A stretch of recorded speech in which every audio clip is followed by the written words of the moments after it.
Bonjour, bonjour. Aujourd'hui, nous allons parler dans cette vidéo d'une personne qui crée la controverse dans la région des Grands Lacs.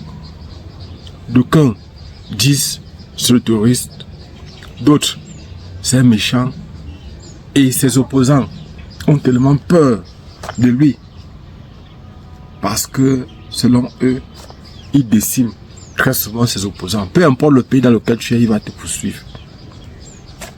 Je sais que beaucoup de personnes vont se poser la question de qui s'agit-il. C'est celui pour qui les Rwandais ont une reconnaissance aujourd'hui parce qu'il a lutté contre le génocide et il est pour une justice restaurative, pour une justice qui permet au niveau du Rwanda, qui a eu à subir en 1994 un génocide des Tutsis avec plus de 800 morts en 100 jours.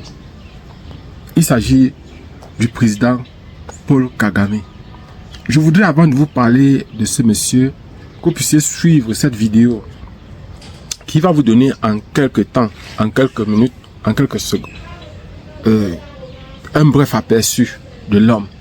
Et vous allez comprendre, peut-être avec ces informations-là, ce qui se passe aujourd'hui dans la région des Grands Lacs. C'est-à-dire au niveau du Congo, au niveau de la RDC, donc au niveau de la RDC Congo, au niveau du Rwanda, au niveau de l'Angola, du Burundi, au niveau de... Bref, dans la région des Grands Lacs. Écoutons-le. En 1979, l'armée tanzanienne entre en Ouganda avec les rebelles ougandais pour chasser Idi Amin. Idi Amin Dada est chassé du pouvoir. On remet au pouvoir un ancien président qui s'appelle Milton Obote en 79. En 81, un collaborateur de Milton Obote décide lui de faire la rébellion parce qu'il n'est pas content de la gestion d'Obote. Il s'appelle Yoweri Kaguta Museveni. Il entre dans la bourse avec 26 camarades pour commencer la guerre. Et parmi ces 26 camarades, il a un ami rwandais qui s'appelle Fred Rugema, enfant des réfugiés rwandais qui ont grandi en Ouganda. Donc ils entrent dans les maquis, ils commencent à faire la guerre. Maintenant, Fred Rugema commence à sensibiliser les enfants des réfugiés rwandais. Pourquoi? Parce que la campagne d'Obote essaie d'assimiler Museveni et les Banyarwanda. Museveni n'est pas Tutsi, il n'est pas Munyarwanda. Museveni est membre d'une tribu qu'on appelle Banyankole. Mais c'est une tribu, disons, proche des Banyarwanda. Mais ce ne sont pas des Banyarwanda. La campagne maintenant du pouvoir dit c'est les Banyarwanda qui nous attaquent. Et on commence à déstabiliser les jeunes dans les camps des réfugiés. Et ça donne une occasion à Museveni de commencer à recruter ces jeunes-là. Surtout Fred Rugema, il va aller commencer à sensibiliser les jeunes. C'est ainsi que Fred Rugema va recruter un jeune garçon réfugié rwandais au nom de Paul Kagame pour l'amener dans la rébellion. Le petit frère de Museveni qui s'appelle Salim Saleh va recruter un jeune qu'il avait connu au niveau de... Je crois qu'ils étaient dans une même école. Le petit s'appelle James Kabarebe. Salim Saleh l'amène dans la rébellion. Le mouvement de Museveni s'appelle NRM, National Resistance Movement, avec leur armée, NRA, National Resistance Army. Ils font la guerre, et puis en 1986, les NRM de Museveni gagnent la guerre. Et ils entrent à Kampala, ils prennent le pouvoir. 1986. Mais lorsque l'armée NRA, l'armée ougandaise de la rébellion, entre à Kampala, ils sont à peu près 20 000 hommes. Sur les 20 000 combattants de la NRA, 5 000 à peu près sont des Rwandais. Des enfants des réfugiés rwandais. Ils prennent le pouvoir. Et Museveni, pour les remercier pour leur contribution, il va les nommer à des postes clés. C'est ainsi que les Deputy Chief of Military Intelligence, les chefs du renseignement militaire adjoint, est nommé, c'est le major Paul Kagame, qui devient le numéro 2 de la sécurité militaire en Ouganda. Le lieutenant James Kabarebe est nommé, il est AIO, Intelligence Officer, agent de renseignement, dans l'armée ougandaise. Donc ils vont évoluer comme ça, de 1986 Mais plus le temps passe, les Ougandais commencent à murmurer, les vrais Ougandais.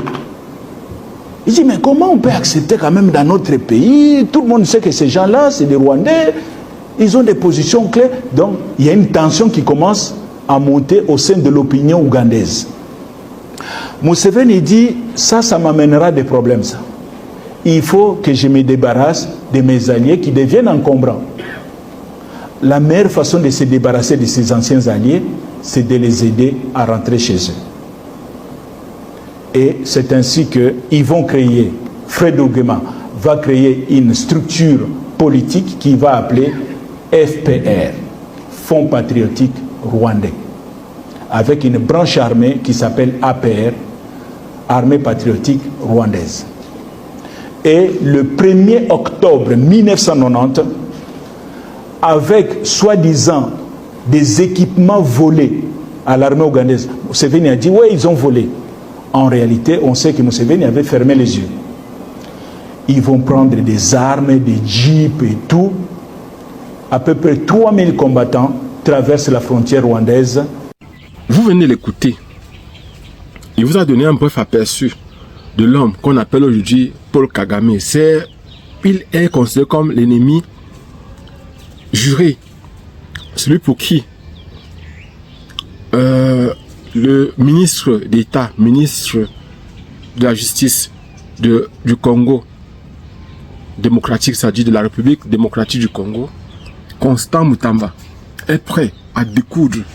Il a dit que s'il devenait président, la première personne qu'il faudra éliminer, ça sera le président Paul Kagame.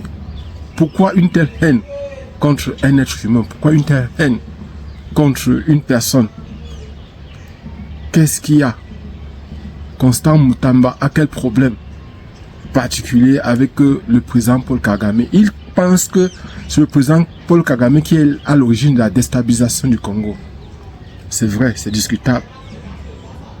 Mais, je vous ai dit dans une précédente vidéo, les problèmes sont liés.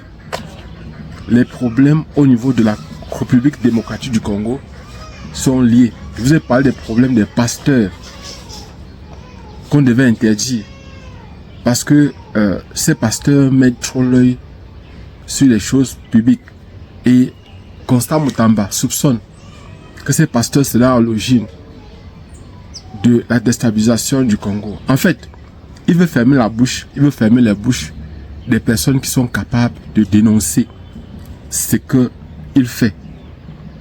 Voilà comment moi je considère un peu son comportement. Le fait de vouloir empêcher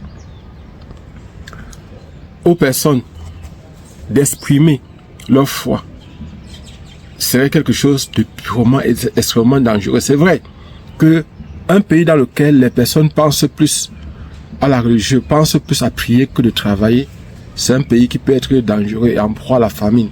C'est peut-être les raisons. Et vous voyez par exemple, chaque 50 mètres, chaque 10 mètres, il y a une église, chaque 10 mètres. Et ces églises qui empêchent parfois aux personnes de dormir sérieusement, qui ne laissent pas les gens dormir. C'est à partir de 20h, 22h, minuit, qu'ils commencent à chanter, qu'ils commencent à prier. Et on dirait qu'aujourd'hui, ces églises sont remplies de psychopathes, de personnes qui ont des problèmes mentaux. Aujourd'hui, s'attaquer à ces églises peut-être serait aider peut-être le Congo aussi à résoudre certains problèmes. Pousser les gens plus à travailler que à prier. Prier c'est bien. Mais il ne s'agit pas de ça dans cette vidéo. Aujourd'hui dans cette vidéo, notre problème est de dire qui peut être le président Paul Kagame. Qui est-il véritablement? Nous allons voir dans cette vidéo. Donc déjà ce qu'il faut savoir c'est que le président Paul Kagame est né le 30 octobre 1958 à Tambwe, dans la préfecture de Gitarama. Aujourd'hui, on va parler dans le district de Ruhanga, au Rwanda. Donc, et bon, il va devenir le président du Rwanda le 22 avril 2020. Mais avant cela, On va voir son parcours. Sa jeunesse et exil. Vous avez eu à suivre dans la vidéo, on vous a dit que Paul Kagame a grandi en Ouganda, en exil en Ouganda à cause du génocide contre les Tutsis. Dans les années 1960, voire en 1960, il n'a que 2 ans. 1960, il n'a que 2 ans. Et ses parents vont le déporter pour l'Ouganda. L'Ouganda qui était un pays, vous vous souvenez, la personne qui gérait l'Ouganda à ce moment-là, vous vous souvenez du président Idi Amin Dada. Donc, souvenez-vous de lui. Donc, et au début de la révolution rwandaise, en Ouganda, il fait partie des Tutsis, des personnes qui militent pour l'arrêt et la fin du génocide. C'est une personne qui milite pour la justice et l'équité des personnes.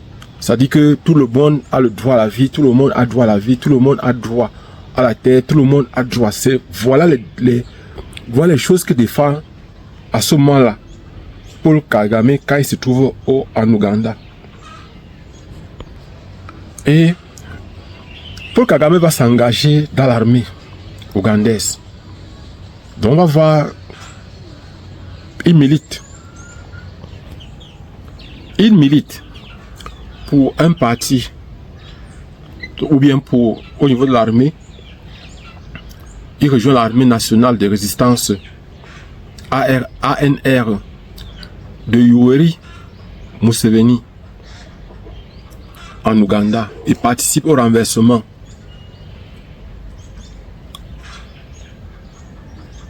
du régime de Milton Obote dans les années 1980 lorsqu'il n'a que 22 ans.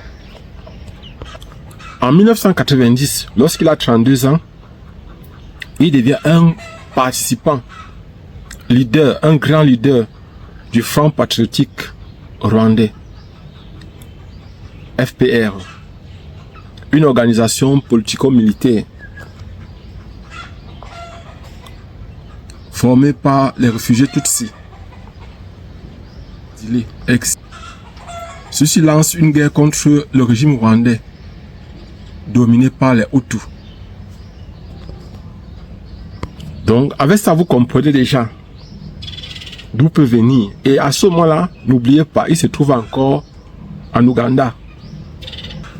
Et étant militaire, étant désormais militaire et au cadre du Front patriotique rwandais, quelle est sa participation dans le génocide de 1994 au Rwanda?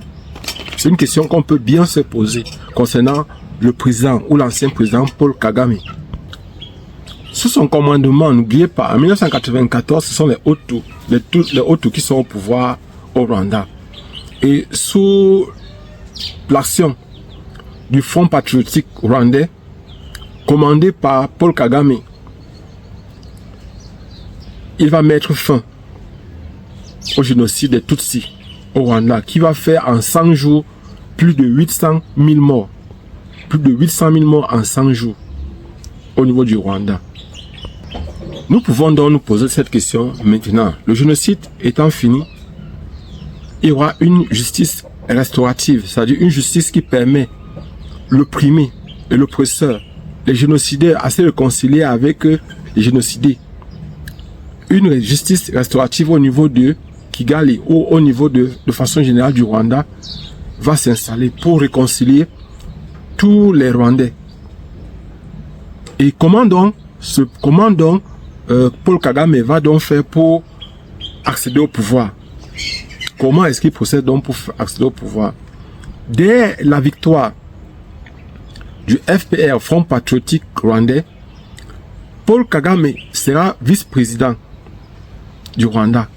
Parce qu'il y a un pasteur qui va prendre le pouvoir. C'est le pasteur, c'est le pasteur Bizimungu qui sera président, qui est président de 1994 à 2000. Et après la démission du pasteur, Paul Kagame, en 2000, va gagner les élections. Les élections présidentielles seront organisées au niveau du Rwanda. Et le président Paul Kagame va gagner ces élections-là. Mais il faut savoir que, de façon indirecte, la personne qui gouverne le Rwanda de 1994 à 2000, c'est Paul Kagame. Et il faut savoir aussi que Paul Kagame a été sérieusement soutenu par Yoweri Museveni, parce que Yoweri Museveni est reconnaissant par rapport au travail fait. C'est Paul Kagame qui l'a aidé à accéder au pouvoir au niveau de l'Ouganda. Et c'est comme si c'était une monnaie d'échange, des remerciements qui seront donnés à Paul Kagame en l'aidant, en le soutenant. Et vous voyez par exemple, c'est de ça qu'il s'agit aujourd'hui. Donc, je vais faire une parenthèse pour que vous puissiez bien comprendre.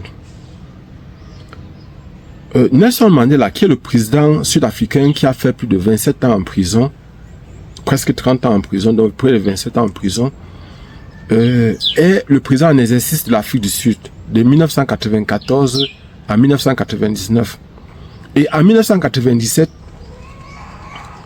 il y a éviction du président Mobutu du pouvoir.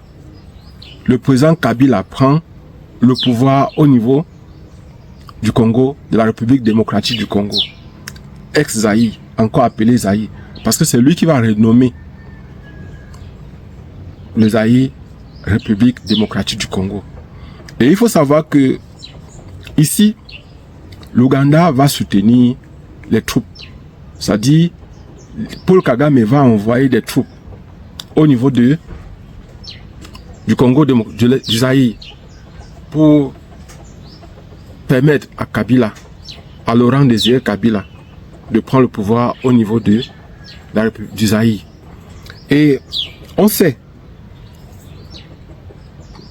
que c'est la 101e.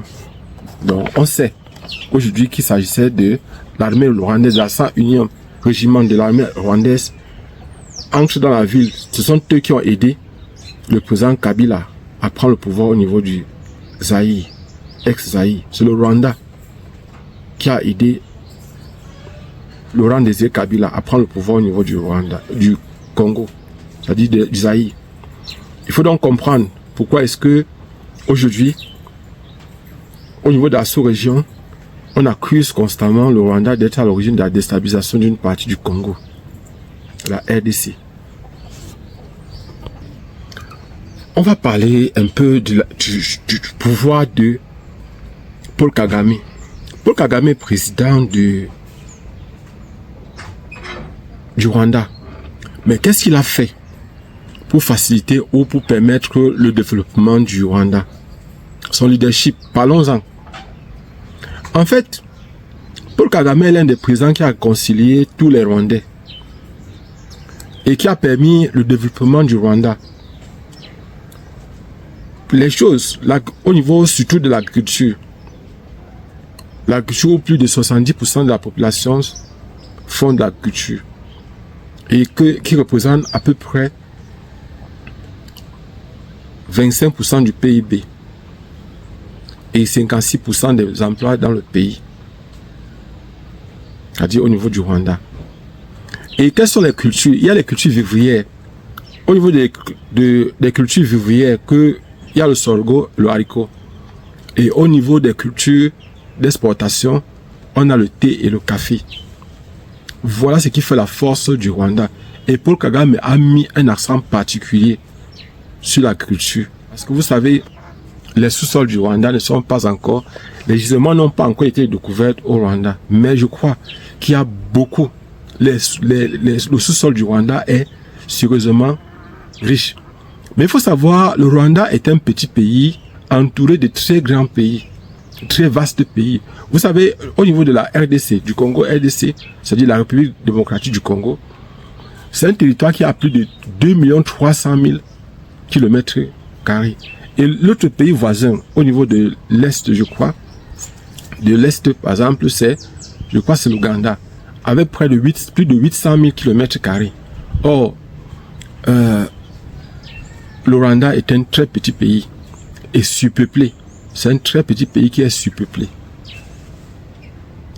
Donc voilà par exemple ce qu'on peut dire. Et il faut savoir aussi une chose sur Paul Kagame. Une autre. Il a eu la ville Kigali est souvent citée comme la ville la plus propre. Pourquoi? Parce que simplement Paul Kagame a interdit les plastiques non recyclables dans sa ville. Et constamment, vous ne pouvez pas trouver comme dans cette ville de l'Afrique ou du monde, les plastiques qui sont jetés partout. Il a fait de ça son cheval de bataille. Et vous voyez par exemple, il est entré dans le Commonwealth. Paul Kagame est entré dans le Commonwealth. On pourra parler de lui pendant longtemps. Pendant longtemps, on pourra parler.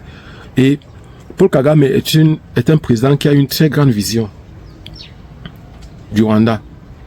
Il a permis la stabilisation du Rwanda et il a un aura qui, par exemple, il a son aura. Il est dans la stabilisation de la sous-région Congo. C'est vrai que ça c'est discutable parce que les Congolais se plaignent.